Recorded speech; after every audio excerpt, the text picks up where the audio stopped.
7 years. That is how long this track has been dark. No engines, no crowd, no green flag. Chicagoland Speedway has been sitting quiet in Joliet, Illinois, while NASCAR went to downtown Chicago, while the sport reshaped its calendar, while an entire era of racing came and went. And this Sunday, the gates open again, the spotter sees everything. And today we are breaking down the most loaded race weekend NASCAR has put together all season. Because this is not just a track coming back, this is 4 massive storylines colliding at the same 1.5-mile oval on the same Sunday night. And when you see all of them laid out together, you will understand exactly why this race matters more than almost anything else on the 2026 calendar. Let's start with the storyline that nobody saw coming when this weekend was announced back in August. Alex Bowman is the defending winner at Chicagoland Speedway. Not from last season, not from 2 seasons ago, from 7 years ago. He has held that distinction since June 30th, 2019, when he fought off a furious late charge from Kyle Larson on a rain-soaked track and earned his first career Cup Series win in his 134th career start. That night, Larson actually took the lead from Bowman with 8 laps remaining, passed him clean on the inside entering turn 1, and Bowman came right back. 3 laps later, he muscled Larson back and drove away to the win by half a second. Bowman climbed out of the car, said, "I was just tired of running second," and drove his victory lap straight into the muddy infield and got his car completely stuck. He had to be pushed to victory lane.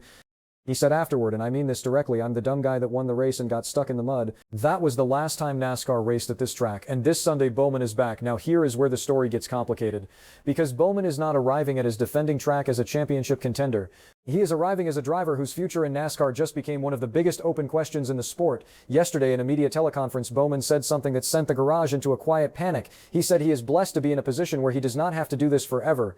He said he wants to make the right decision for himself. He said whatever happens, happens. Those are not the words of a driver who is thinking about winning championships. Those are the words of a man weighing something much bigger. Bowman is in the final year of his contract with Hendrick Motorsports. He missed 4 races with Vertigo earlier this season.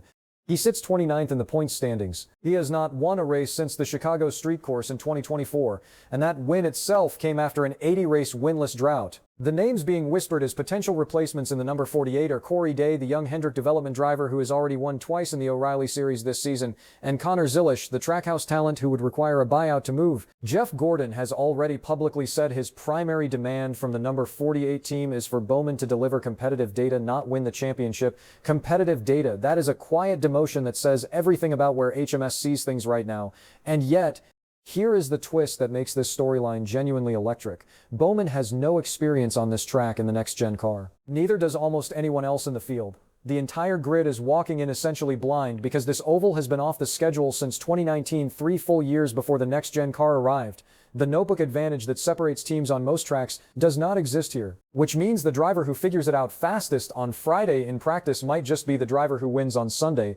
And the defending winner, the man who has been here before and knows what winning at this track actually feels like, has more reason to find that edge than almost anyone. A win at Chicagoland does not solve Bowman's contract situation, but it changes the entire conversation in a way that nothing else could. Now let's talk about the second storyline, because while Bowman is carrying the weight of his future into this race, Kyle Larson is carrying something even heavier, 42 races. Larson has not won since Kansas in May of 2025, and this is the same man who in 2019 was supposed to win at Chicagoland and got beaten at the line by Bowman, second place at this track, and now 7 years later he is coming back with 42 consecutive races without a win, having led 608 laps this season alone. The math on Larson's situation is almost cruel. He has been fast enough to win multiple times. He led at Coronado before Corey Heim tracked him down. He finished 4th at Sonoma, his home track, and now he is at Chicagoland, the oval where he finished second 7 years ago, still looking for the win that will not come.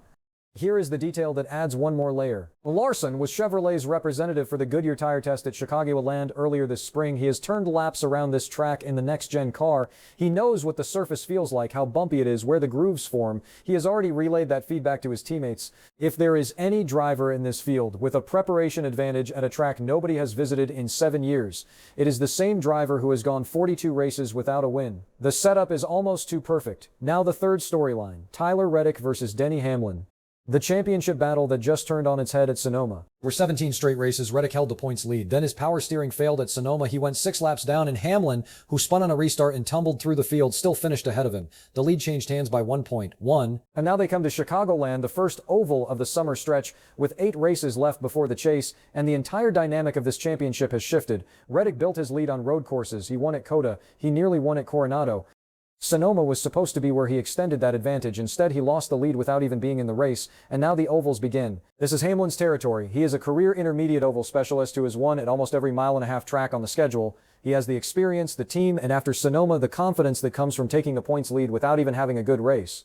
Reddick needs a statement at Chicagoland, not just points. A statement, because if Hamlin extends the lead on an oval this Sunday, the psychological edge that Bowman described after the 2019 win, that weight starts pressing down on Reddick the same way it pressed on him before he finally broke through. And the fourth storyline is the one that connects every driver in this field, the in-season challenge. Round 2 of the single elimination bracket is being run at Chicagoland, $1 million on the line. After Sonoma's round 1, some of the most dramatic matchups on the bracket are now coming into focus.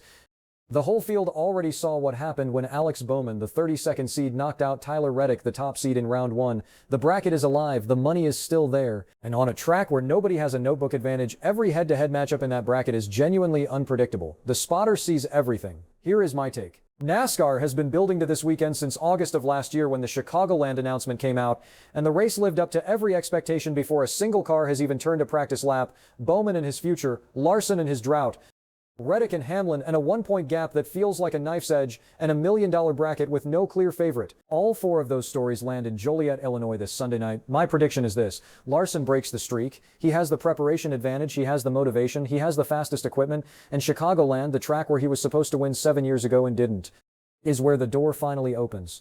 So here is my question for you. Who wins the eero 400 at Chicagoland this Sunday? Drop your pick in the comments right now. If this one hit, give it a like and subscribe. The Spotter will be right back here Sunday night breaking down every single moment of NASCAR's most anticipated race of the summer.